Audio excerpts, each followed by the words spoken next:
تخيل أم تذبح جيرانها وتحول جثتهم إلى صابون وقاعد تاكله بنفسها. اسمها ليوناردا جيتشانولي، معروفة بصناعة الصابون. عاشت في شمال إيطاليا وكانت ربة منزل بسيطة، لكنها كانت تخبي سر مظلم تحت المطبخ. بعد ما فقدت 13 طفل خلال الحمل والولادة، صار عندها هوس غريب بحماية ابنها الوحيد جوسيبي. ولما قرر ينضم للجيش سنة 1939 صدقت أن التضحية البشرية هي الطريقة الوحيدة لإنقاذه.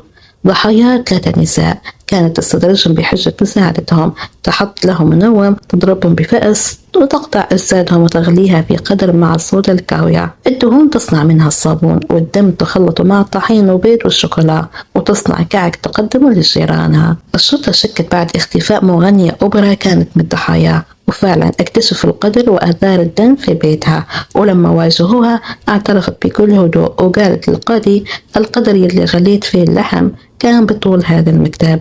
حكم عليها ب30 سنة سجن و3 سنوات بمصحة عقلية، وماتت هناك سنة 1970.